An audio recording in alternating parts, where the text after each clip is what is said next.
Good morning, everyone. We will start the seventh annual Evidence to Policy lecture now. I invite Professor Vivekanand Jha to please introduce Dr. Ketanji Gitari.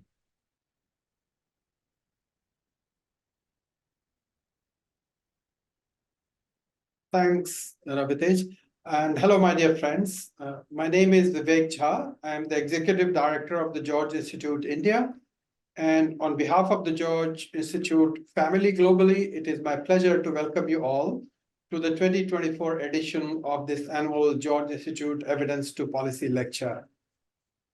This annual lecture series was started in 2017 to mark the 10th year anniversary of the George Institute's presence in India. And it's an event that we all look forward to with great anticipation. The lecture topics address matters of important concerns in public health realm, with a focus on how evidence can be translated into policy to address these challenges in order to improve the lives of millions of people worldwide, which is the mission of the George Institute. This lecture is delivered every year by a leading global health researcher on topics related to bridging the no-do gap in public health policy implementation. In the previous years, we have had the privilege of hearing from eminent researchers and public intellectuals, such as Professor Srinath Reddy, the president of the Public Health Foundation of India, Professor Ian Jacobs, Vice Chancellor of University of New South Wales, Sydney, Dr. Rajani Ved, Executive Director of National Health Systems Resource Center in India, Dr. Ophira Ginsberg from the Department of Population Health in New York University Grossman School of Medicine, Professor Frank Kelly, Director of the Environment Research Group and Health Protection Research Unit at Imperial College London, and Dr. Justin Poonen from the Kirby Institute, University of New South Wales. For the 7th edition of the lecture this year, we are really privileged to have with us Dr. Ketanji Gittai, who is the Group CEO of AmRef Health India, and he joins this really illustrious list and actually enhances this list. He will share with us his views on the topic of health, wealth, and equity in low-income economies. Welcome, Dr. Gittai, and I welcome and invite my colleague, Dr. Ravitesh, to introduce the speaker and also the topic and make some housekeeping announcements. The last thing I'd like to say that Dr. Gittai has kindly agreed to take questions. So please feel free to pop in your questions in the chat during the entire course of the lecture, and the moderator will pick them up in the end.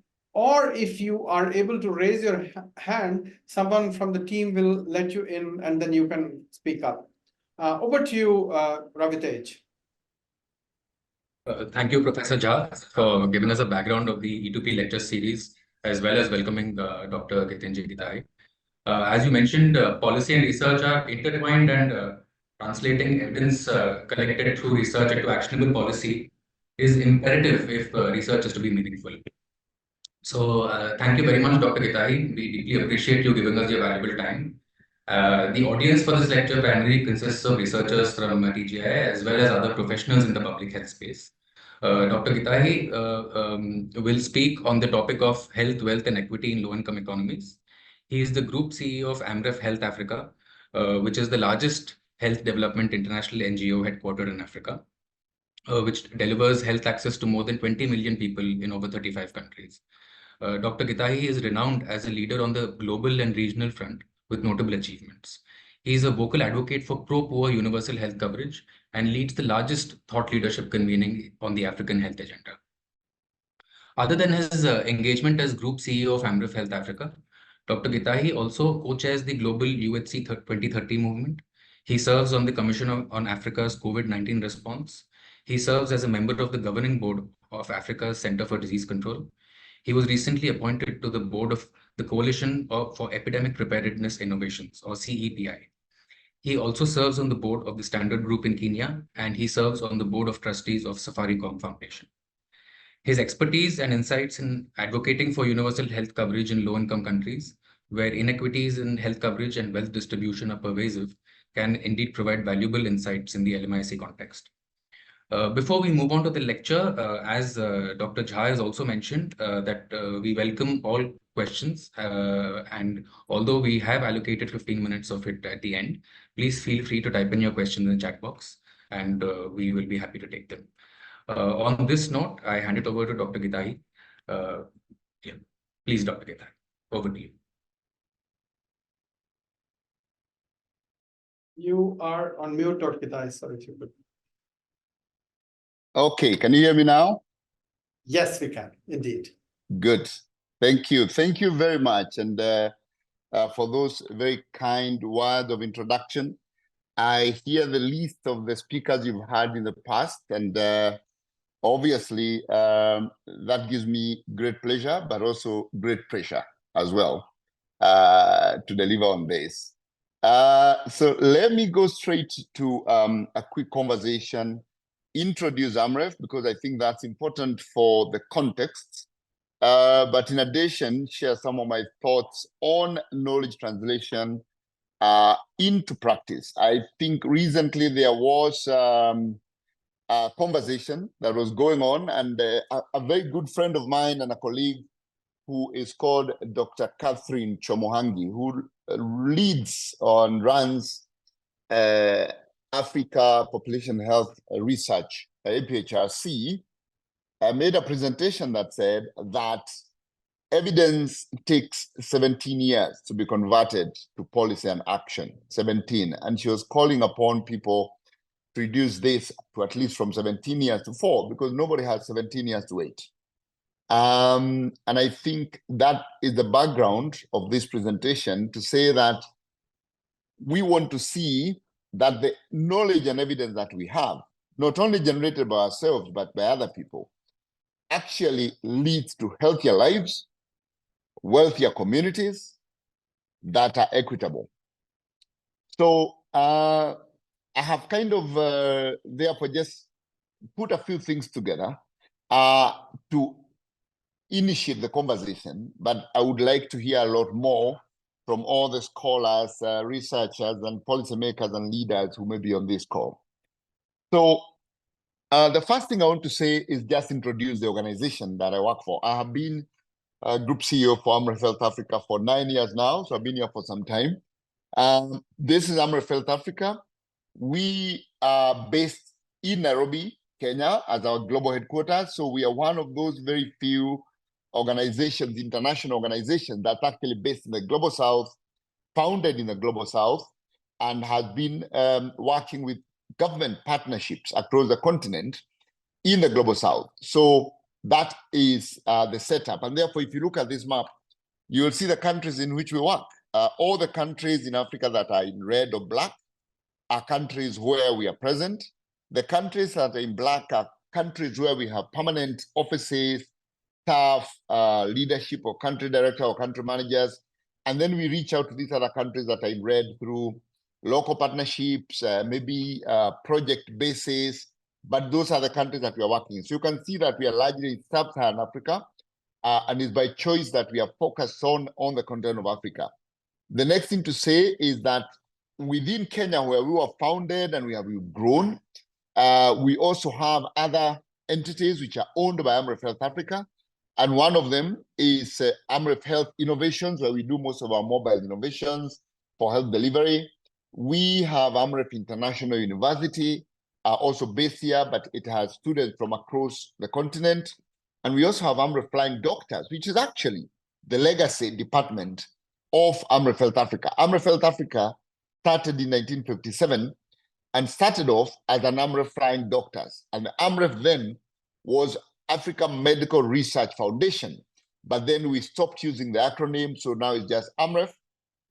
And that original foundational history of AMREF, which was the AMREF Flying Doctors, was because our founders, who are a mix of British and American, working with Kenyan and Tanzanian people, were doing outreach to communities that needed surgical medical outreach, that needed diagnostics. And at that point, the road networks were very bad across East Africa. And therefore, you needed to deliver commodities and doctors by air. And that is how it started off as a flying doctor service. But beyond just delivering the medicines and the surgeons, it was also, it started to grow into an organization that was looking at what do we do when we leave after we fly in and out? What is it that we do? So the community demands drove AMREF to where it is now, reaching over 40 countries and working in multiple programmatic areas beyond. We no longer focus a lot on outreach because now there are more doctors and nurses and surgeons wherever now you go across the continent. There are still areas of scarcity, across the continent, but it's not as bad as it was in 1957. It is much better. Secondly, even if you needed to take doctors there or surgeons or whatever form of specialists, it might be much easier to take them by road because the road networks are much better. So we don't use our aircraft now, which we still have specifically for outreach, though we still do where it's in dire need, but we use this for evacuation of patients from within Africa, out of Africa. And this now has evolved to be a social enterprise where, because those people who can afford to pay to be evacuated, the money that remains out of the work we do, we then plow it back to our charity services. So that's how we operate. So we have those enterprises that are owned by AMREF Health Africa, still headquartered in Kenya, but then we also have offices in Europe and America, but we don't do any programs there. Those offices are for fundraising. So we will engage our governments that are our government partners in those countries, other funders, philanthropists, and therefore you can see where I have a position here. Our top funders would largely be institutional funders, the US government through USAID and CDC, Global Fund, Dutch government, and other governments, Canadian government, philanthropists, foundations like Rockefeller Foundation, Bill and Melinda Gates Foundation. So this is our collective funding, which amounts to about $250 million a year. So this will be largely restricted. And the reason I'm sharing this is because then it also speaks to our approach to, to translation of knowledge, because most of this knowledge is obtained from these institutional grants, the programs that we are doing. And we have about 2,400 staff. 94% of these will be in Africa, and the other 6% of them will be the ones who are running our fundraising offices in Europe and America. So that's kind of how AMREF operates. In terms of our strategy, we have retained the fact that we want to do lasting health change in Africa. And that word lasting and the word change means that whatever we do, the change we create, we want it to be sustainable. We want to run ourselves out of a job. We want to make sure that we work with governments to change their policy for them to do better financing, better service delivery, better evidence-based. And that's why we have retained that vision, that whatever we do must be lasting. And to do so, we've kept changing our strategy. We just finished our last 5-year strategy last year. And then we started this new strategy, which is running between 2023 to 2030. The reason for that was to ensure that we map our strategy to the 2030 agenda and also to the Africa 2030 health strategy, because we are focused on the continent of Africa. So this is where we focus on the 7 years. And what we are focusing on this time, in the last strategy of 5 years, we focused a lot on what we were very strong at, which was service delivery, training of health workforce, and also health financing. We are now moving that forward to start to look at, continuing to look at those 3 areas of health financing, health workforce delivery, and that's not just training, but also policy, advocacy, working environment, tooling, running the university, because we have a university that trains health workforce, but also beyond that, policy and framework for governments. But we have now moved that and service delivery and health financing to our strategic platform 1, which is investing in people-centered, community-led health systems for sustainable primary healthcare, lasting primary healthcare. But then we realize through, again, review of available data and knowledge that it's all good to do all these things, but this primary healthcare that's sustainable can actually be disrupted and is being disrupted by social determinants that include urbanization, a growing youth population, closing civil society space, climate disruption. Now we have had a huge flooding across East Africa that has destroyed health facilities. In Kenya, we had more than 1,000 pregnant women displaced from the flooding. So these issues that are external to the health sector are also going to impact the health system and the primary healthcare that we build. And therefore, we decided as an organization and together with our partners and governments to also include social determinants of health as a critical part of our strategy so that we can protect the primary healthcare that we're building. So that summarizes our strategy. And of course, because of the fourth industrial revolution, digital transformation is critical. We have to ask ourselves, what is the role of artificial intelligence in delivery of people-centered community-led health systems? What is the role of AI in disease modeling, in understanding climate dimensions and how that's going to disrupt the risk of malaria to new communities that were malaria naive?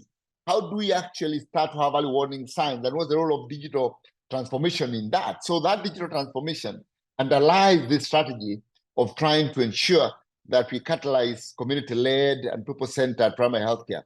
It's important to note, and I'll explain a little on the community-led and the people-centeredness. The people-centeredness is a critical element of our strategy.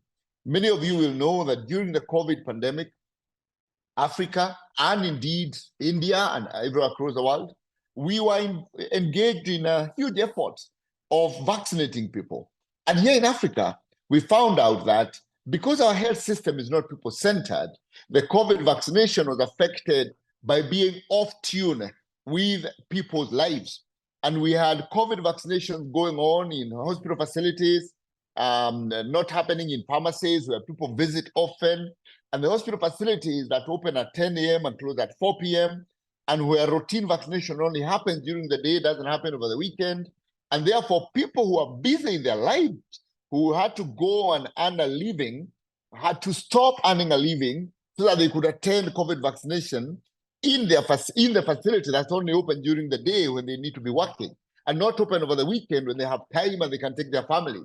And we tried to see how is it that this can be repurposed so that health facilities can be open during the weekend. And the governments across continent were completely unable to change this because there were issues around how do you pay people, per diem of allowances to work over the weekend. How do you actually do this, and how does the government repurpose its budget to take care of this shift? So we think that people-centeredness of health systems using a human-centered design is critical to us achieving large health change in Africa. And the community leadership is that actually we saw that community trust during COVID is what determined acceptance of COVID vaccines. Governments that were trusted by their people had higher success rates in COVID vaccination than those who are not trusted by their people. So community leadership in everything we do is the center of primary healthcare. So those two hyphenated terminologies may look simple in the statement, but they actually are the core to delivery of this strategy. The next thing then is to just show you our model. Like, how is it then we apply this? So number one is we believe that there is a big gap between the health systems that the public and the private sector put together and the communities themselves. And those gaps, we through our own implementation science know that those gaps exist in multiple forms and dimensions. They are not purely geographic. Those gaps are social, they are literacy gaps, they are economic gaps, they are gaps that are brought about by female genital mutilation in communities that practice those things, early child marriage. They may be to do with, as I said, geographic and the road infrastructure that people, whereas the services are available, may have to spend their lives investments to get to the service. They may have to sell their livestock to just find transport to go for antenatal care. And therefore, whereas we may say we provided these services, the people may not be able to access those services. We know, for example, that in the continent of Africa, only 52% of the population have access to health services.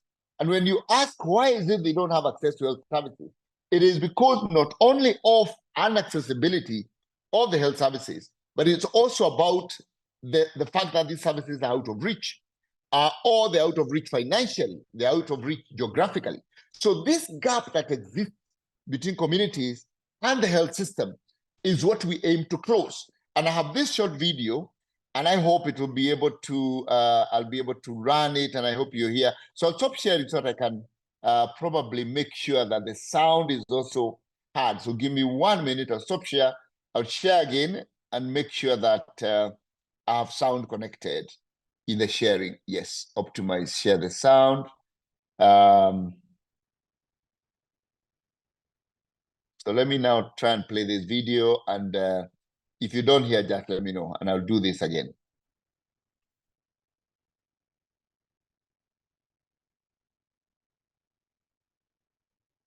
This is my auntie, proud and adventurous, curious and honest, energetic and a little crazy too. She's a natural caregiver, a teacher, a wise woman. I think she's 60 plus, but you never ask a woman about her age. My auntie is one of a kind. I trust her with everything, big or small. Because I know she always wants what's best for me. She taught me that your health is the only true wealth. Her bigger dream? Making sure everyone can lead a healthy life. Maybe you've met her too. Every day she visits communities where she is the accepted voice, and everyone respects her good sense. She sits down, never judging, just listening, challenging views, removing barriers, creating solutions, and soon enough, the whole village is thriving. No big deal. She's just creating lasting health change.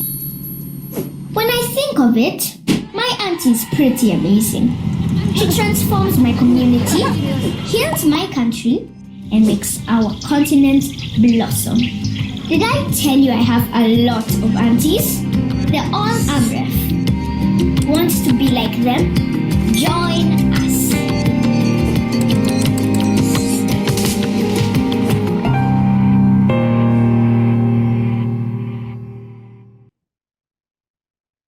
So that short video just speaks to the community approach of the work we do.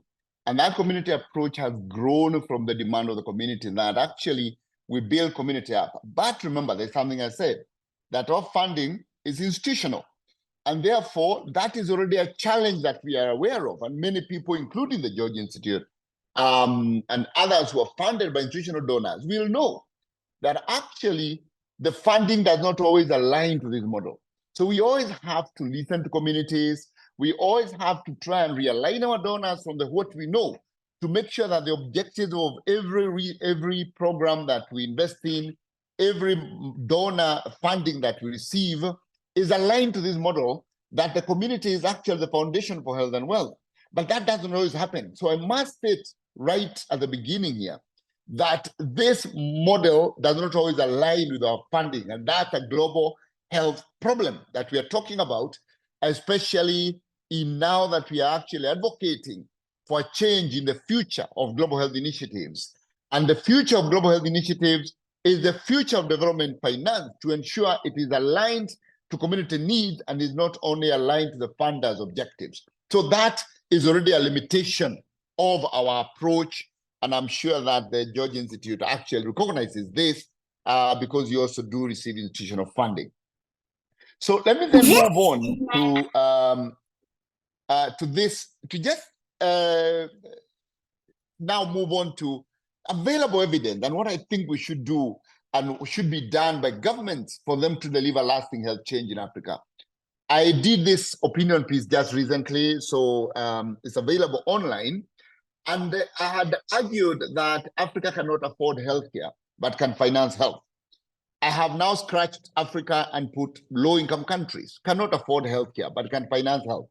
So I don't know how many people agree with me on this. So let me see whether I'm able to share a quick Mentimeter, if I can. Hopefully I can. Let me see.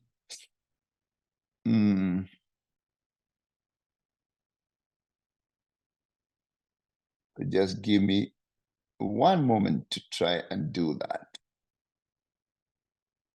The thing about lectures is that you have to be patient with them. So we'll get everything together.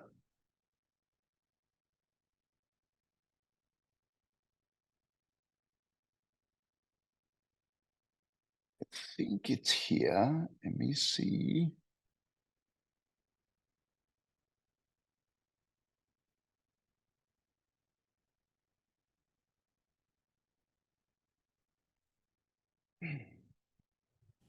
Please let me know if you can see that. And if you cannot, let me know. Can you see that? Yes, we can. Good. So let's see how many people agree with me that low-income countries cannot afford healthcare, that can afford health. So you can vote. You can see up there, there is a code that is provided. You can go to Mentimeter or menti.com and let me know what you think. Let's see. Do you agree? You don't agree? You don't know? Or you're not in the mood to answer this question? Let's see.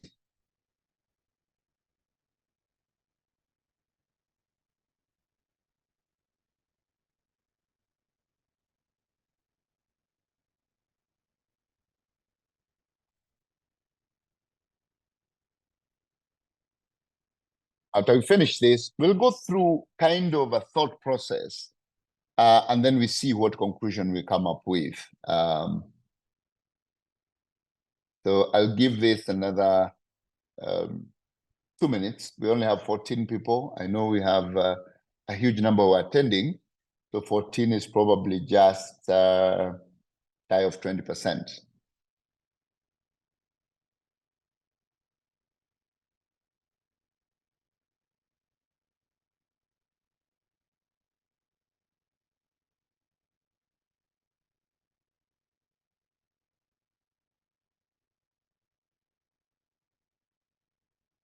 It seems like everyone is in the mood. So that's a good thing.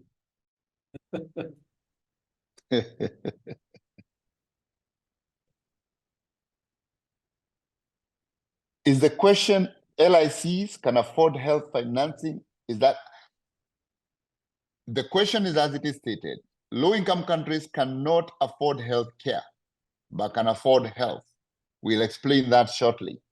So health financing, as you're asking, could be a more complex conversation because health financing may not be healthcare financing. Health financing could be water and sanitation may be part of health financing, but healthcare financing is really financing healthcare services that we know of. We'll define that shortly.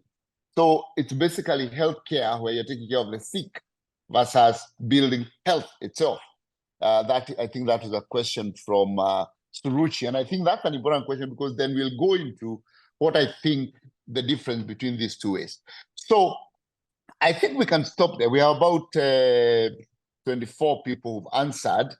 Generally, people agree. There have been a few other responses also through thumbs up, etc. So I guess they are not captured in the Mentimeter poll. Okay, good. Thank you very much, Prof. So let us then agree that most people agree 14, but some people don't know. That's why we have this conversation. So let's move forward then and do this conversation. But 3 people don't agree. So let's see whether we will have an agreement at the end. But you can keep voting. We'll look at this at the end. So let me now go back and share my slides again.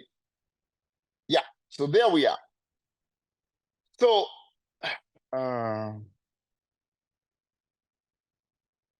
yes. So now that we've gone beyond that, let us then first define this concept of health and wealth, and then move on to health and healthcare.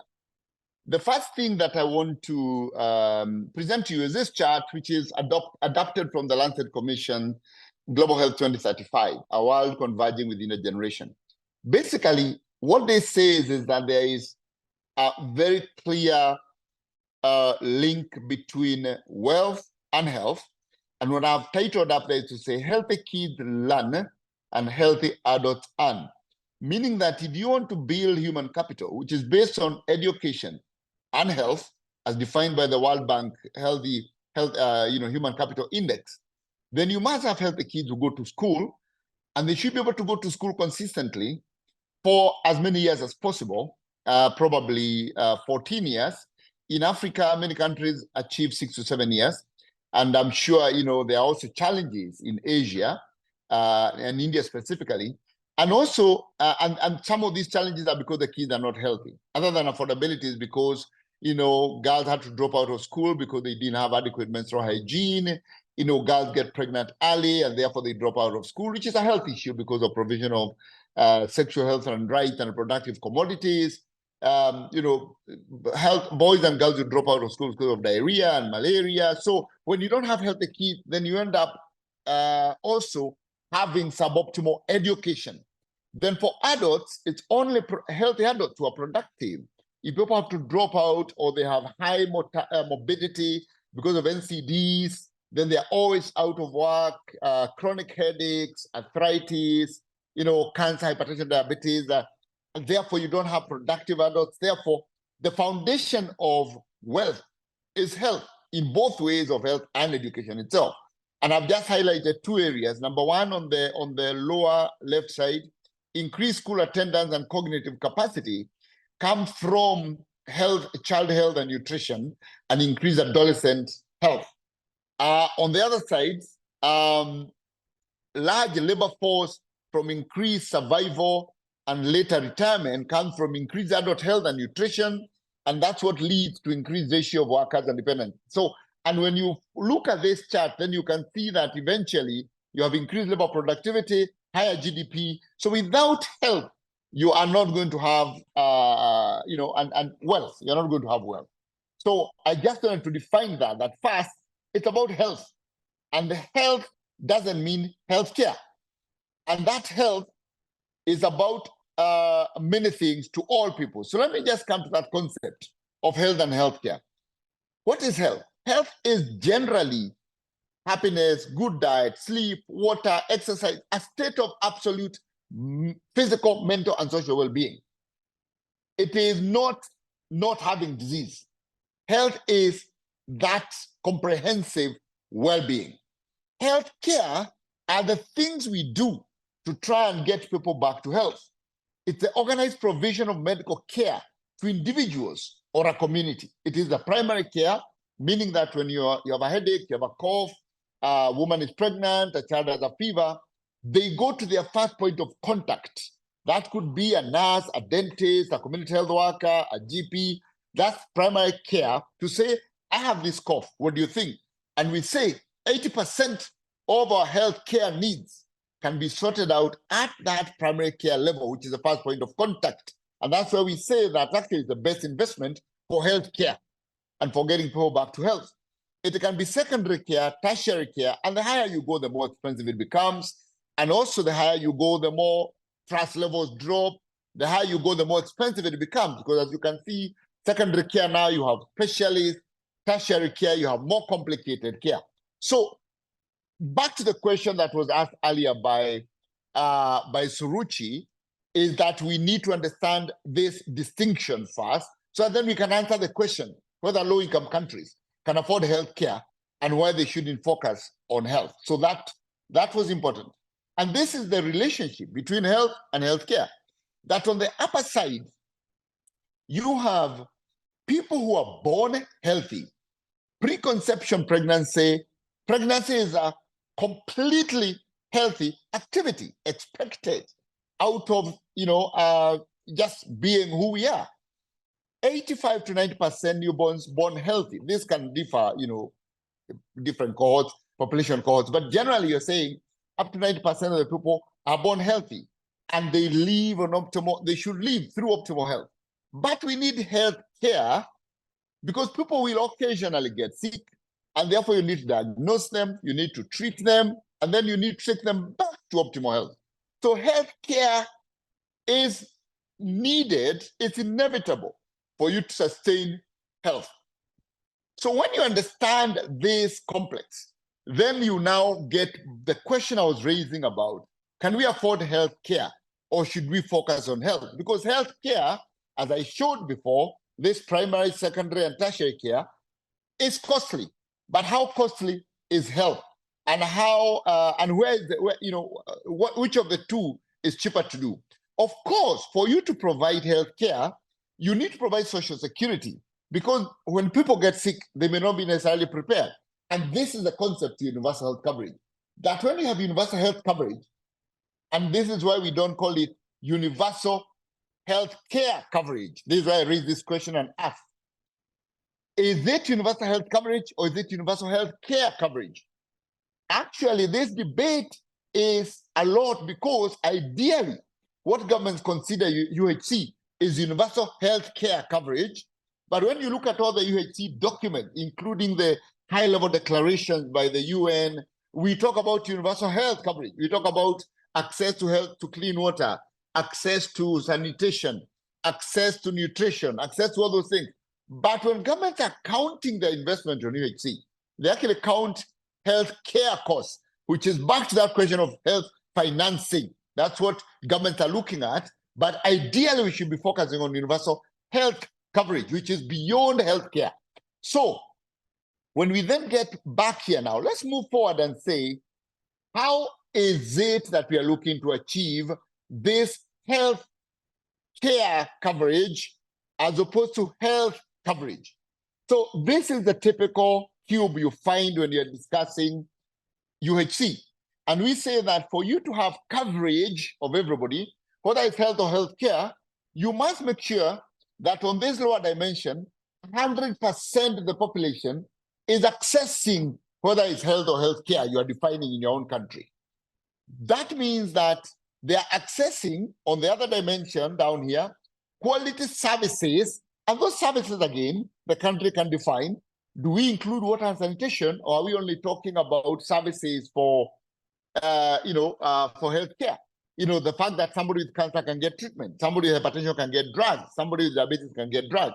Or are we also saying that a healthy person can get clean water so they don't get sick? Are we saying a healthy person can get food, that children who go to school can actually get food in school because that is important for their nourishment? Or are we just talking about children who get pneumonia can be treated? That's up to the country to define. And who covers the cost? And that is, therefore, we aim that 100% of the people should have 100% cost covered of this defined package, whether it's health or healthcare. So that is the concept within which we are discussing this. So can we actually, even if we just looked at healthcare, can we afford to fill this cube? If you just looked at healthcare on this cube, what I've indicated down here, this is my own construction. Down here is private services. The private services provide all accessible or all services you want, as long as you can pay for them. So the costs are not paid, they're paid by you, but you can get all the services, but they're only available for very few people. So that's private healthcare. You can pay for whatever you want, but majority of the people cannot do that. So for the role of government is to fill this cube by making sure up to 100% of the population affords the services the government decides and all costs fully covered. When you then come to this cube, say, can we actually afford to do that? So let's kind of navigate that question. Now, the first thing to say is that this map, which is from the UHC Global Monitoring Report, indicates that in Africa, and as I told you earlier, very few people have access to the services that are defined as the indicators for access to what you may call health services.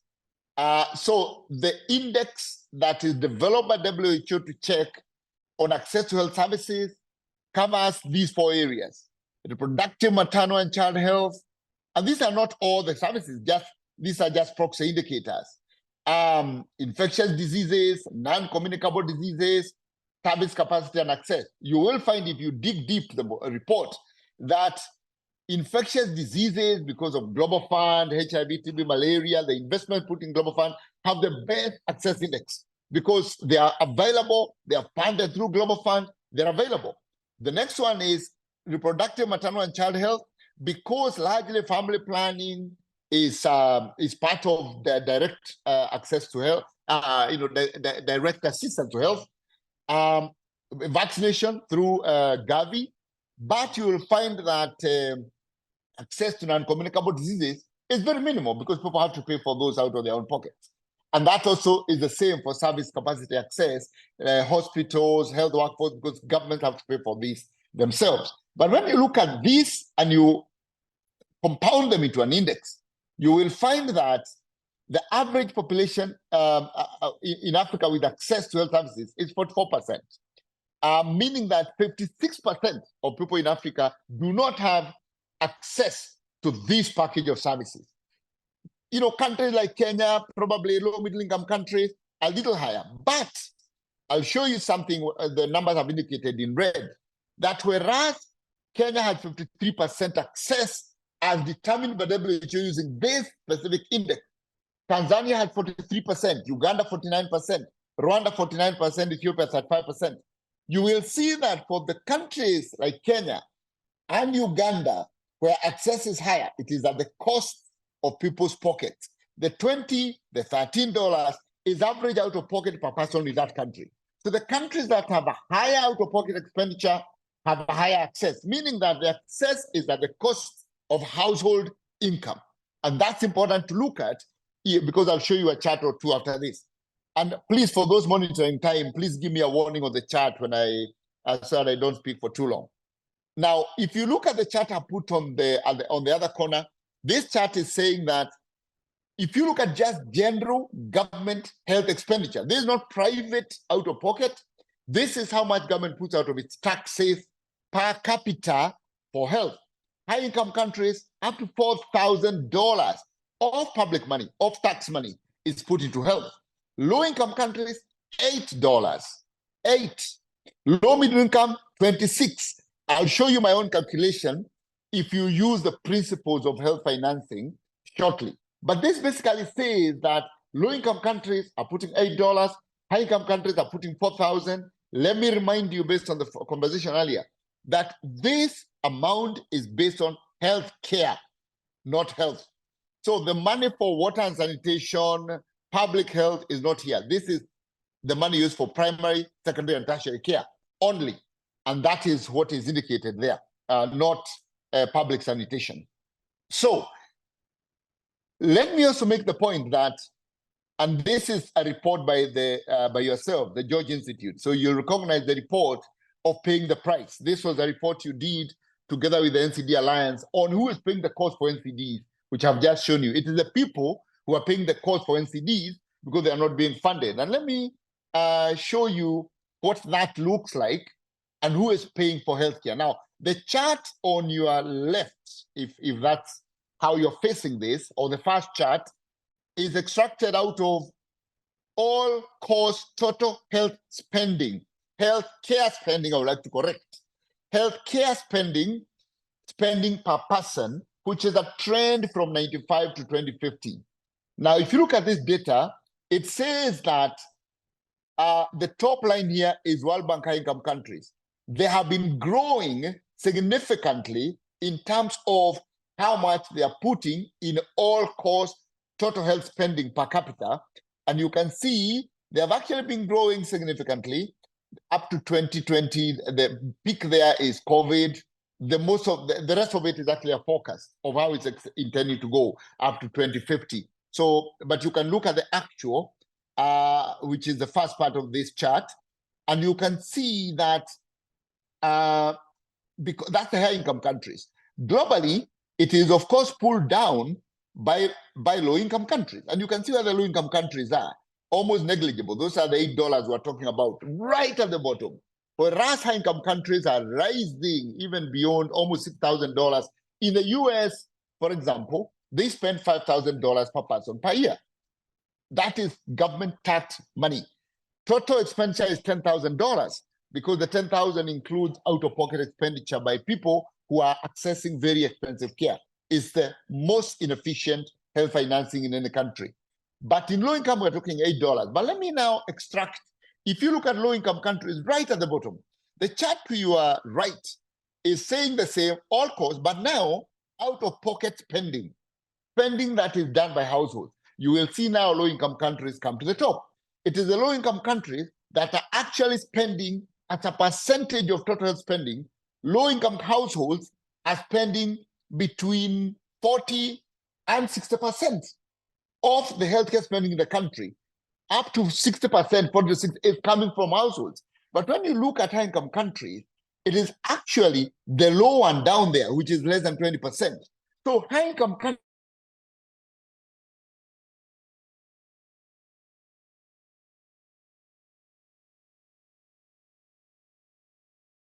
Dr. Gitahi,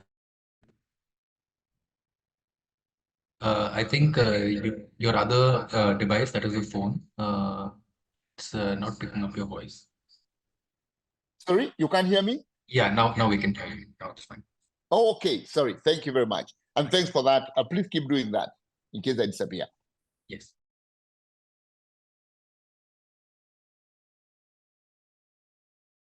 I think that has happened again, Dr. Gitahi.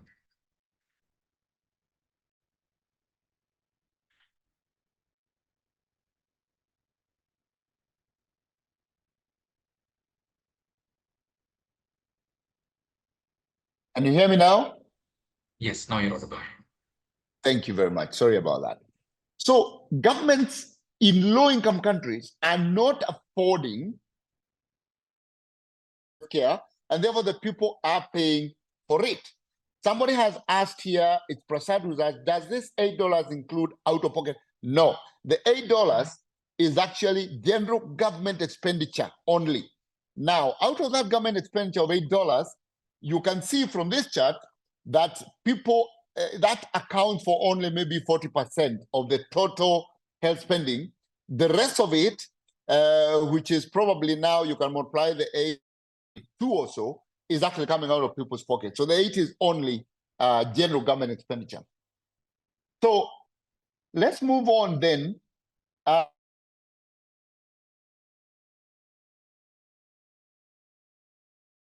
You keep getting. What is being financed?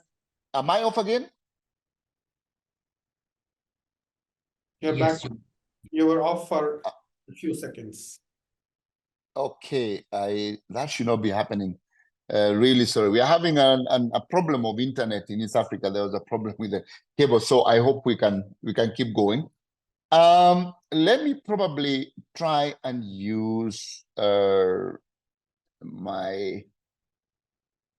let me see if I can make this work.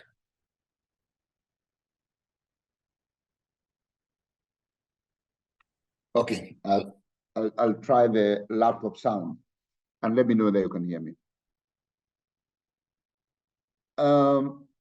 So basically what we are financing is, as I said earlier, we have, of course, communicable diseases, but we can see that communicable diseases which are red in this chart are dropping over time.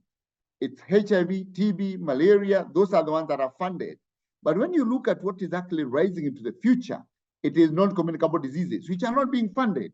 So the point I'm trying to make here is that if governments are not able to finance what is currently ailing their people, and the people haven't financed it out of their pocket, and that is the future of healthcare, that the future of healthcare is going to be NCDs, which are being financed by the people. Can we really afford to finance healthcare?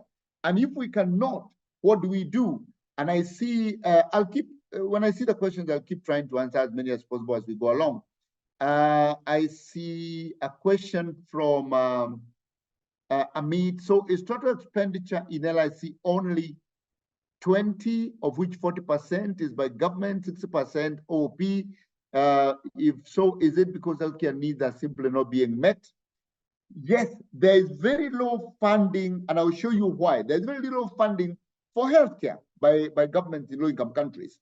It's a question of fiscal space. It's a question of an affordability. I'll explain that. So the money they put in to the health ministry is very little, so people have to supplement, and if they can't afford it, they forego care. That's really the point, Amit. And then, of course, there is donors coming in. On average, you would say that donors will finance maybe 20 to 40%, about 20 to 30% of health in low-income countries. The governments will finance maybe 20 to 30%, and the rest will be financed by out-of-pocket expenditure. So the 8 is government. So you can now estimate how much the individuals finance and how much the donors finance. That is actually the generally for low-income countries. And let me show you why, because you're asking a question here around about the government, why the government are putting in such little money. Let me then come into that now and demonstrate what the challenge is. And the challenge is this one here. So I've just taken 3 countries and shown, because many people will say government needs to put more money. Why are government not putting more money? So let's take 2 assumptions here. Take some economic assumptions. One, the GDP, which I've put up here, is real GDP of the countries. Down there, the tax rate, because of course government finances healthcare, education, and other means through tax. So they have to collect tax from the GDP. So the efficiency of how the government collects tax determines how much tax they have from their GDP. But I have assumed for the purpose of this calculation that all the 3 governments, Netherlands, Denmark, and Kenya, collect tax at the same rate of 20%. The reality is that for the Netherlands and Denmark, they may be around 32-35%. For Kenya, it's about 15%. But for the purposes of the economic argument, I'm assuming they all collect at 20%. The assumption then on our demands is that we know that government should allocate at least, not 15%, but at least 15% of that tax, which they used to budget every year, to health. So again, I've assumed that all these 3 governments have obeyed and have actually can allocate the 15% of the 20% collected from GDP to health. Then have applied that collection to health of 15% divided by the population. Now you will see that because of the small economies in Africa, and this number, what I've done with Kenya, you can do it with any country. You can do it with India, you can do it with any country.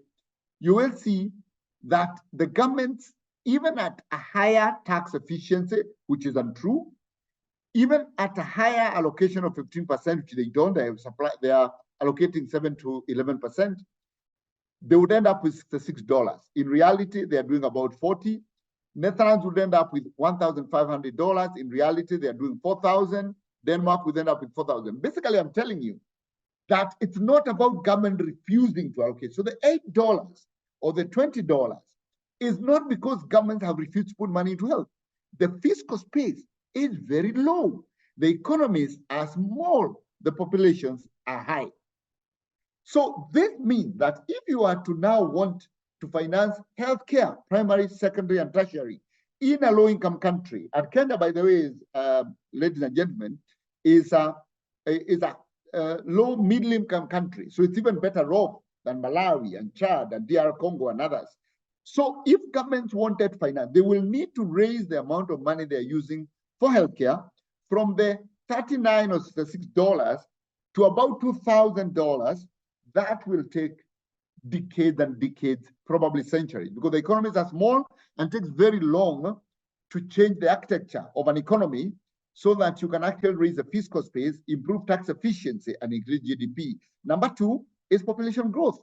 Africa and many low-income countries are still the ones that have the highest population growth of more than 2-3%, some countries 4%, meaning that the population dynamics will also complicate how much money is available per capita for healthcare. I'm basically using this chart, which again is my own construction, and you can do this with any other. You can plug in here into this template, any country you wish, that there's no money in LICs to finance healthcare the way it is financed in high-income countries. So, moving forward, let me see. Yes. This chart is just to demonstrate to you that even for development assistance, what I've used before is to show you, is there money in country? Then the question is there money to finance the future, things like NCDs, from development assistance? And the answer is no.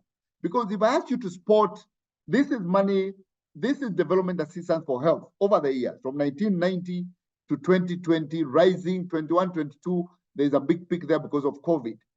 You will see that this small pink line here is what goes to non-communicable diseases. Back to the fact that non-communicable diseases are funded by individuals. They are not funded either by government or by development assistance. It is actually individuals funding, as I showed you earlier. So where do we move on from here? And I think there is enough data to show that households are financing non-communicable diseases. So let's move a bit faster. Therefore, it says our primary duty is to actually keep the people on the healthy side, because healthcare, as we have defined it, is too expensive, and especially for income countries, it's unaffordable, because as you can see, it's going to take years and years to increase their fiscal space through increasing GDP, reducing population growth, and actually ensuring that the economies are converted to be more formal. You know, the economy in India is highly informal. It's 80% informal, and so is the economy of Africa. The economies of Europe are 90% formal, meaning it's easier to tax because people have pay slips. But when you find the guy who is polishing your shoes, those people are more difficult to tax. And those are the economies of low-income countries. They're informal. So we need then for us to take our primary duty as creating health, maintaining people on the healthy side, because getting them into the sickness is too expensive for us to afford. And of course, that has to be based on equity, making sure that you start off with the ones who are poorest first. As I showed you on the UHC cube, it is those who are, if you just focus on equality, those who are rich will be getting more. But if you focus on equity, those who are poor will be getting more, and over time, you are able to equalize. So let me then conclude by saying that for us as an organization, I just demonstrated one single example of health and wealth, how we use knowledge to advise our policy and advocacy and to advise government. That knowledge may be generated by us, by other people, but we use it in our programming. But our model is to say, one, we look at our own programs when we are implementing. How difficult is it to finance health in Malawi? How difficult is it to do it in Kenya, in Uganda? We look at data, and then we advise governments. And also, we also use that data to inform our training of our university and our research.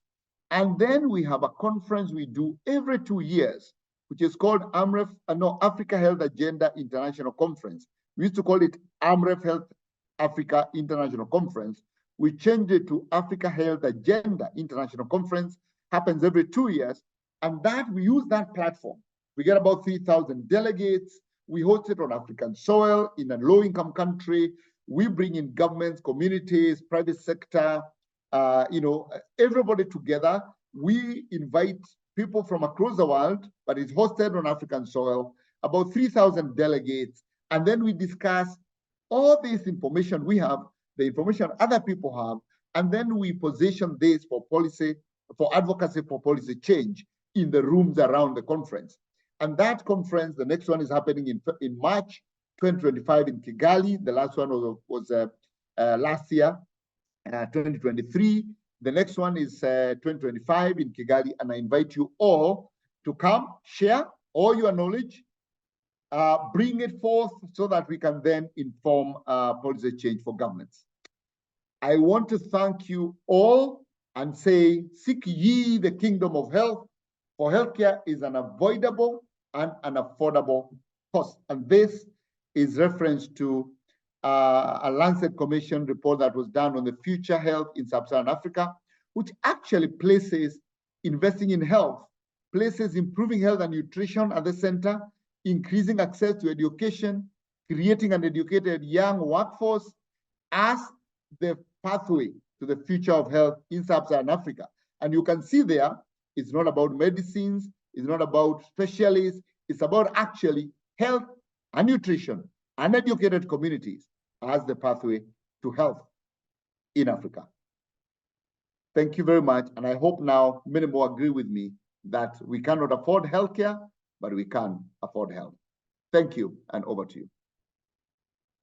Thank you. Thank you so much, Dr. Gitahi, for that very intriguing session. I'm sure most of our listeners and the researchers who've listened have taken this, in a very interesting way. I now open this floor for some questions. Although you have answered a few questions while they were being typed out, there were a few more. For example, Dr. Prasad also mentions we should also discuss why LMICs are not afforded healthcare. I think it is mostly due to health insurance policies.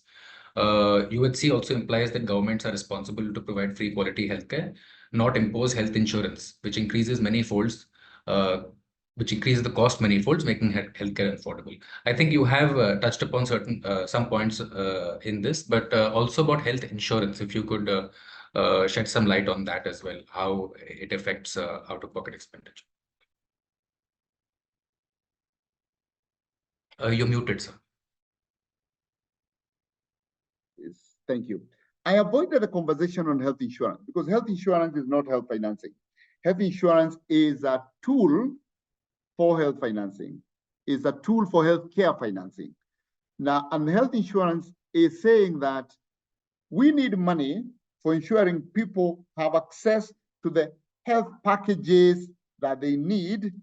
How do we do it? We can do it by government putting its money and paying for all the services for people. We can do it by asking donors to pay for some of the services. We can do it by telling people to pay for the services themselves, as I've demonstrated that people are paying out of pocket.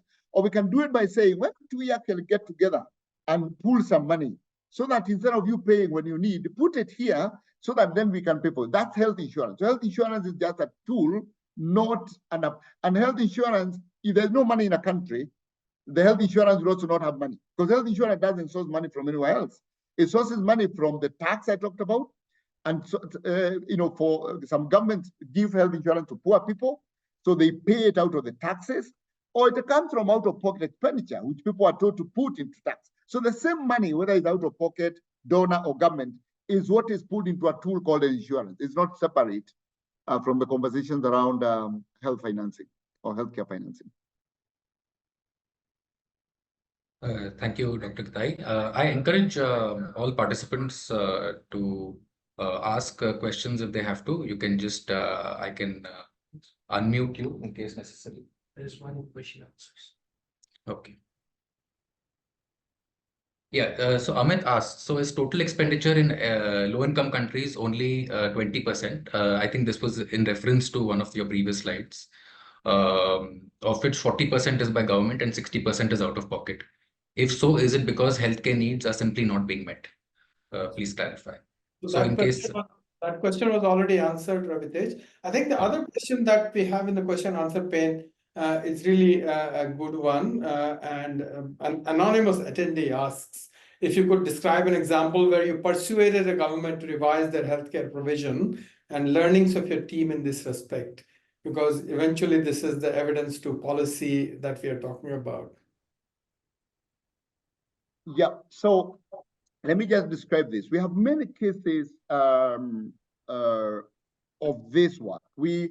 You can check about 2019, we published a report that we call the Africa Health Agenda International Conference Commission Report on Universal Health Coverage. And we gave many examples, and that's published.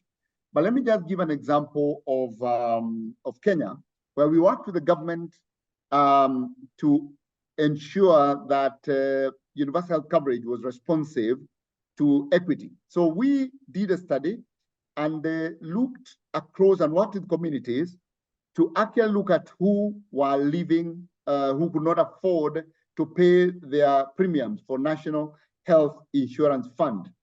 Through mobile telephone, collecting data through what we are calling approximate testing, we were able to identify over 500,000 households and hand that over to government and advise the government to actually pay premiums for the poor communities. And out of that, we worked with the government, and the government actually provided money to pay for 1 million households their subsidy to the National Health Insurance Fund to enable them to access health services. That's just one example. Secondly, we are running a program that's based on our information, what is called the Strategic Purchasing Africa Resource Center. This is funded by the Gates Foundation. And we use the information we gather from across to advise government on how to purchase health strategically. So that we are saying, with this little money that you have, instead of just focusing on increase money, please put more money, because I've demonstrated that actually Even if you force the government to increase more money, there will be still no money. The fiscal space is very small. So we are now shifting government saying, how do you get more health for your dollar? Not just more money, but more health for the money you have. And we are working with multiple governments, and I can quote Rwanda, Burkina Faso for this shift. So we are actually using this data and this information for translation of policy within governments in Africa. Thank you, Dr. Gitai. Do we have any more questions? I encourage, considering that we still have around 5 minutes for the question answer session. For people, you know, question answer. Yes, so we do have one more. First one. First one.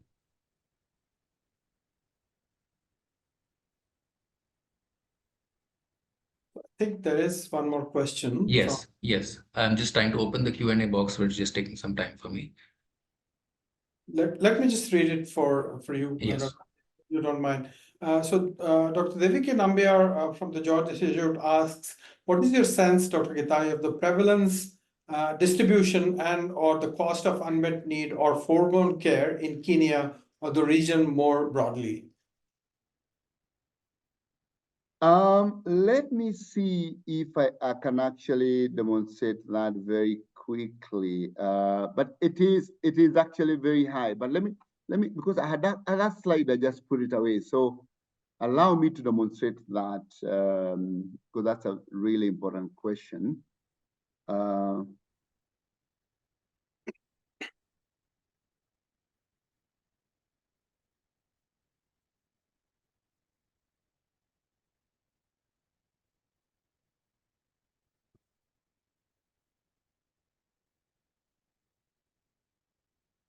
There you are.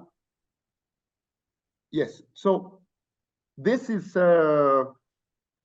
unmet healthcare needs. So if you look at share of households that needed healthcare but could not access or forgone, as we say, I want to show you, this is actually classifying, forget about the combined one.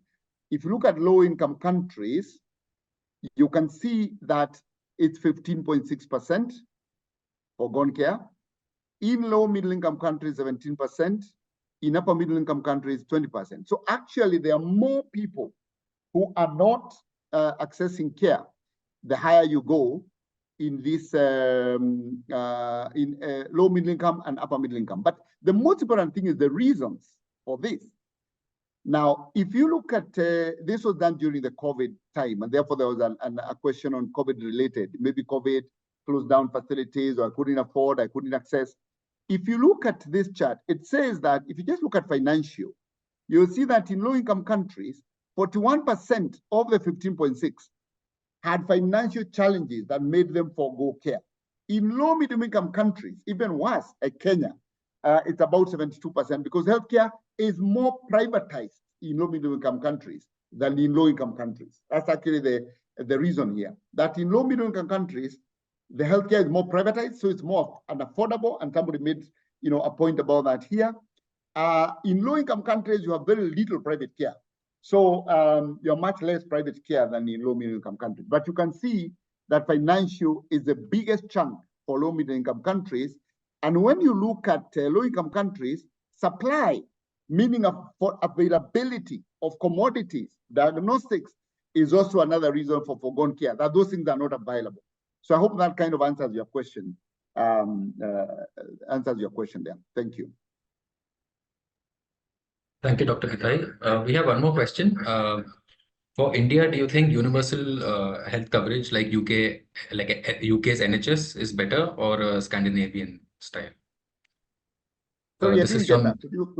Could you say that again? yeah, we have a question from Dinesh Verma. He asks if you think universal health coverage in India, like the UK's NHS, is better, or a Scandinavian style?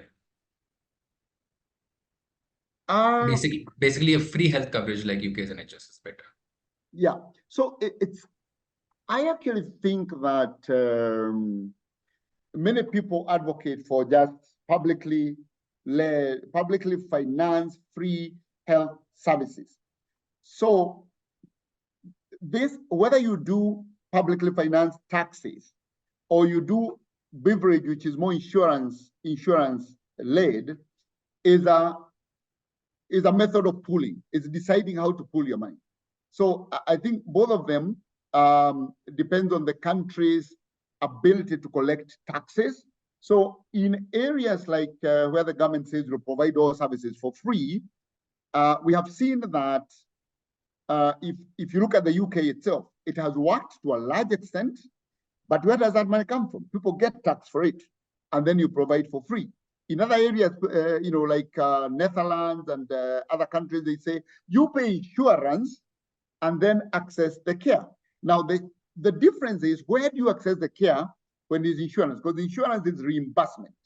This other one, it's actually, you go and access, and it's the health service providers that are paid by the government. Here you have to, in some other areas, you have to claim. So it depends on your strategic purchasing approaches, but both of them work. I don't think there's one you can say, if the principles are right and the foundations are right, and the money is pooled together, either through taxes for direct payments or through insurance for reimbursement payment, is the principle that determine whether it works or not, rather than one or the other.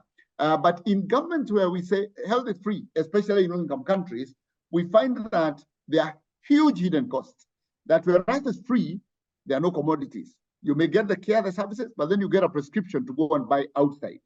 Now, when there's insurance, the question is, and it's been asked here by somebody about insurance, that in low-income countries, where I talked about informality, that people are in informal sector,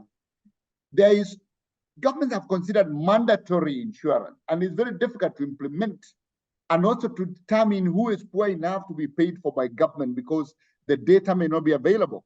So insurance in low-income settings has been determined by World Bank and others as an impossibility, and therefore they prefer that government just provide the free services. The question is, which free services? If the government says we are providing all services for free, then it is as good as saying we'll provide all for free, but none of them will be optimal. But we have seen governments like Chile decide and say we are going to provide those services for free, but the following list of services, which in our index of importance are important because they provide the best return for our money, they are addressing the most vulnerable populations, they are the ones that science is clear on the result that we get, all those principles of what we say, what's in, what's out, and determining a clear package of services is the first start to actually achieving the result in purchasing care. When you say all free, that means that actually there is nothing that will be available. So you have to look at all those principles. Thank you. That was a very interesting point of view. We have another question. Dr. David Pires. He asks, what are your thoughts on the future trends in donor funding? Is the landscape changing? Will we continue to see donor priorities taking precedence over those of the countries they lend to? How can we change the power dynamics to address this? A great question. I did make reference to an initiative that we've been involved in as AMREF. It was, you can hear me? Yes, we can. Yes. I did make reference to an initiative called the Future of Global Health Initiatives. We've been involved because of this, all this information that we have, we've been involved in this, and actually we've been co-facilitating it. It was led by Norway and Kenya at government level and funded at some point by Wellcome Trust. And the whole idea is to look at misalignment between development assistance to health and the country priorities. And the answer to this question is actually disappointing, that we do not think that the future is going to be different. We think it's going to be better because there's a lot of pressure for the funders, especially the multilateral funders that are funded by public money, for them to reorient themselves a bit to use a one plan in the country, one plan, one strategy, and one measurement. There is a little shift, but we have seen there is resistance to change, for example, vertical programming to more horizontal or diagonal programming, where health systems are sacrificed, and what the donor is more interested in, for example, on HIV programs. How many people were tested? How many were put on treatment? They don't want to know, are there health workers? Was there, this and that? So this is the big challenge.